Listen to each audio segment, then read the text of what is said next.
The annual ANZAC Day Memorial Ceremony took place at the Commonwealth Military Cemetery on Mount Scopus here in Jerusalem. Cameraman Barry Levinson was there and brought us this report. There was a solemn tone on this sunny morning at Jerusalem's Immaculate Commonwealth Military Cemetery. For Australians and New Zealanders, April 25th is ANZAC Day, which commemorates the ill-fated landing of their troops in Gallipoli in 1915 and the huge toll in their battle against the Turks in the Great War.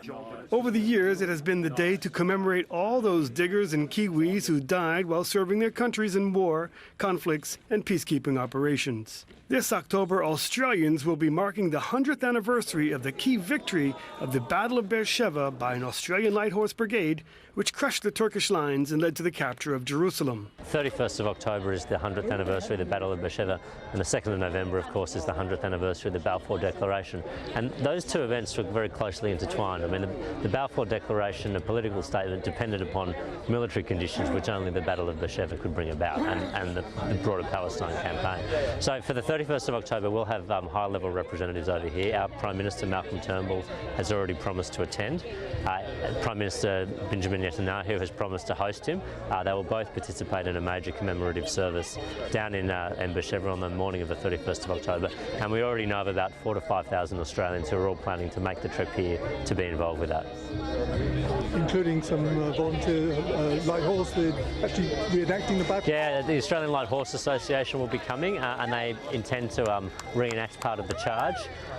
There'll be a whole lot of other service groups, family members of soldiers who fought in that campaign or in other campaigns who have come here to honour their sacrifice. So it will be a very special occasion, and in many senses that battle is the foundation stone of the modern day relationship between the Australian people and the Israeli peoples. Over 1,300 Australian servicemen died in the battles here, as well as 640 New Zealanders. For them, the battles here helped forge their identities. ANZAC Day is unique, and it's unique because this is when the Australian and New Zealanders, newborn nations at that time of the Great War, were forged into that specific event of the landing in Gallipoli, and that's where actually we can say that the military history on one hand and the national identity were formed and forged during that campaign.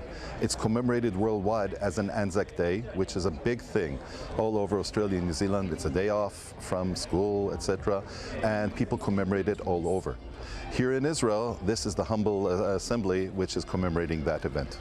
The Society for the Heritage of World War I in Israel was formed to promote knowledge and introduction to the general public here in Israel and abroad as to the activities of this theater of war during the Great War, which had a tremendous and profound effect on the formation of the Middle East and the State of Israel. And so as the centenary of the battles is marked, so too are the strengthening relations between Israel and Australia.